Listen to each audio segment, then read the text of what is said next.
Hello বন্ধুরা, কেমন আছেন আপনারা সবাই? আশা করি সবাই ভালো আছেন। আলহামদুলিল্লাহ, আপনাদের দয়ায় আমি ভালো আছি। আমি আজকে যে উদ্দেশ্যে আপনাদের সামনে ভিডিওটা নিয়ে এসেছি, এটার কারণ হলো মানুষের ভিডিওতে দেখায়, ইউটিউবে ফেসবুকে ভিডিও বানায় দেখায় যে গরুর ফার্ম খুললে কত ইজি। আসলে তো একটা গরুর ফার্ম বা গরু পালা এত সহজ একটা কিছু না। আমি জাস্ট এই 3টা বাছুর কিনছি, ছোট ছোট বাছুর। আর এই 3টা বাছুরের জন্য যদি আমার টাইম দিতে লাগে, সকালে 6:30টায় 7টায় আমি গোয়ালে আসি, প্রায় 9টা, 8:30, 9টা লাগে, প্রায় 1 থেকে 1.5 ঘন্টা ডেইলি একটা টাইম লাগে। যে সকালে জাস্ট গোয়াল সাফ করে গরুর খিলান পর্যন্ত, তারপরে আপনারা ভাবতে পারেন যে জাস্ট ওই 1.5 ঘন্টায় মনে হয় গরুর কাম শেষ, কিন্তু না।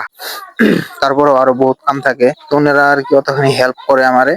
আমি সকালে এই কাজ করে আমার কামখানি করে আমি দোকানে যাই। তারপরে আমার ডেইলি রুটিন মতে আমি গরুর কাম করে যাই। গরুর খামারে যেরকম হলো আপনার সকালে উঠা নিয়ে গরুর গোয়াল নাদা সাফ করিয়া ধোয়া পাকলা করে গরুর ডেইলি ধোয়াই দিই। তারপরে গা গোসল ধোয়াইয়া খাওয়া দাওয়া করাইয়া ওরা ঘুমতে খাওয়াই। খাওয়ানোর পরে আমি এখান থেকে বাইরে আসি। তো আসলে তো গরুর আমি খিলাই কি, আমি বেশি দিন হলো বাছুর কিনি নাই। বাছুরের খিলাই হলো আপনার সাপোর্ট। তারপরে গরুর একটা বলি, ওটা আমরা মল বলি, আপনারা কি বলেন কমেন্টে জানায়। মল মানে ধানের যেটা কুড়া বাইরে আর কি, ওইটাই মল। তো ওই মল, তার লগে আছে আপনার নালি বলি, আর একটা আছে নালি, নালির লগে আছে মাকুয়ের গুড়া। তো এটা মিলাইলে আপনার মানে সার বছর তো মাংস গুনা ফটাফট বৃদ্ধি হয়। তো ওই জন্য আমি এই যে 3টা জিনিসই খিলাই, তার বেশি কিছু খিলাই না। তার মধ্যে আমার একটা বাছুরের খুব বেমার।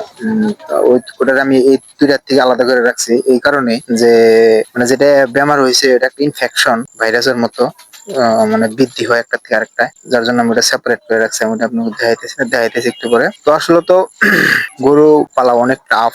আমি এখন এটারে ধোয়ে তারপরে খাবার দিয়া নিয়ে তারপর আমি এখান থেকে ওই বেমারি গরুটার পাশে যাবো। ওটারে যতখানি মেডিসিন খেলাই না আপনি গো, মানে অন্য অন্য বহুত কাম ওই টাইমে হয়ে যাবো গা। যত টাইম আমার ওই মেডিসিন খিলাইতে লাগে, মিনিমাম আধা ঘন্টা লাগে আমার ওই পাশে মেডিসিন খিলাইতে। তারপরে এখান থেকে ওটারে দানা খায় না নিজে, ওটা আমি নিজে বোতল দিয়ে খিলিয়ে দিই। তার মানে এত খারাপ অবস্থা বাছুরটার, কিন্তু আগের থেকে বহুত ভালো একটা ইমপ্রুভ হয়েছে। দোয়া করেন আপনারা সবাই, আশা করি সবাই ফট করে রিকভারি হোক। তো ওই যে আমি যেটা দানা দিতেছি বাছুরে, এই দানাটা হইলো সাপোর্ট মল, আর তার লগে থাকবো আপনার মাকুয়ের ভুসি আর নালি। মুঠত আমার এই 3টা জিনিসই আমার গরুর খাবার দেই। আরো যদি কিছু দেওয়ার মতো থাকে আপনারা আমার বলবেন। আমি পালি ষাঁড় বাছুর, আমি অতি শিগগিরই মানে কিছুদিনের ভিতরে আমি কিনবো গাই বাছুর, মানে বকন গাই, এগুলো কিনবো। মানে ফার্মটা আমি একটু বড় করবো আরো। স্পেশালি আমি গরুর ফার্মের দিকে একটু বেশি অ্যাট্রাকশন বর্তমান। কারণ বর্তমান যে দেশের অবস্থা, অর্থনীতি, বিজনেস করে আইগান না। আমি আজকে প্রায় কন্টিনিউ 7 বছর হলো বিজনেসে লিপ্ত আছি, কিন্তু কিছু করার পারি না, খাইয়ে দিন যায়। তো ভাবলাম এটা ভালো কিছু করবার জন্য হলে একটা ফার্ম খুলি, দেখি কোন পর্যন্ত যাইতে পারি। আলতো ছাড়ম না, কারণ আগে গরু পালছি, আমরা এক্সপিরিয়েন্স আছে আমার। তার লগে লগে আপনাকে যদি একটু সহানুভূতি পাই, যদি একটু ভালো অ্যাডভাইস দেন যে না কি খিলাইলে গরুটা ভালো হয়, তো এটাই আমি কমেন্টের জরিয়ে আমার জানাই। আমি ওটা চাই আপনার কাছে। যেটা মেডিসিন খিলাইতেছি বাছুরদার হয়েছে কি জানি বেমারটা কয়, লাং, আমি নামটা জানি না, ভুলে গেছি। তার মানে গুটি বেমার উঠছে, তার লগে ঠ্যাং ফুলছে। তো এটা একের পর একটা করে মেডিসিন খিলান লাগে। এটা আমি কাইটা দেখাই দিচ্ছি আপনাকে, যেটা নাকি মানে এক কন্টিনিউ দেখাইলে সম্ভব না।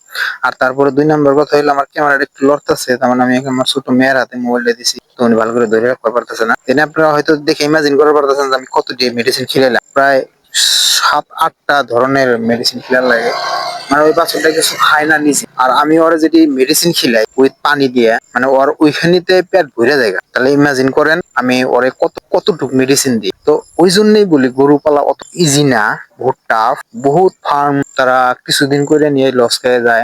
গরুর বেমার হইলে নিজের হার মেনে নেয়। আসলে তো না, মানুষেরও বেমার হয়, ওইটা তো প্রাকৃতিক একটা নেচার। তো তার জন্য যে হার মারা লাগবে কোনো কথা না। সবকিছুরই একটা মানে এন্ড আছে। চেষ্টা করেন, ফল পাবেন। আলহামদুলিল্লাহ, আপনারা আমার জন্য দোয়া। আমার এই ছোট ছোট 3টা বাছুর আমি যাতে ভালো করে গড়ায় নিতে পারি, আমি যেন আগামী দিনে সাকসেস হই, এটি আপনার কাছে আমার চাওয়া। তারপরে ফার্মিং এর জন্য আমার অত একটা নলেজ নাই।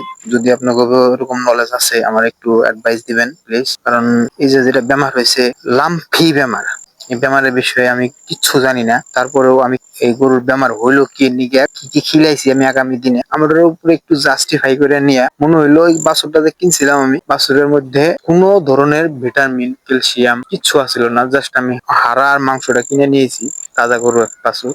আইনে নিয়ে খাবার দিছি একটু হেভি, ওই জন্য মানে ওর রুটটা নিতে পারে। তো আমার ফার্স্ট অ্যান্ড ফল ওটাই ভুল, যে আমার খাবার একটু হালকা হালকা দেওয়ার দরকার আছে। তো যাই হোক, ভুলের মধ্যে সবকিছু শিখানো। আপনারা আমার জন্য দোয়া করবেন। আমি আগামী দিনে এরকম ধরনের ভিডিও আমি আপনাদের নিয়ে আসুন। আপনারা যদি একটু নলেজ পান বা আপনারা যদি একটা নলেজ থাকে আমাদের দিবেন, শেয়ার করবেন, আমার একটু ভালো লাগবে। আর আপনারা যদি আমার ভিডিও থেকে কিছু শিখে থাকেন ওটা আমার একটু কমেন্টে জানাবেন, আমার একটু ভালো লাগবে। কারণ আমি সামনে বহুত কিছু ভাইবে নিয়ে আমি এই ধরনের ভিডিও গুলো বানাইতেছি, ওটা আমি এখন এক্সপ্লেন করি না, সময়ে সব দেখা যাবো। আলহামদুলিল্লাহ, আজকের ভিডিও এই পর্যন্তই। আসসালামু আলাইকুম।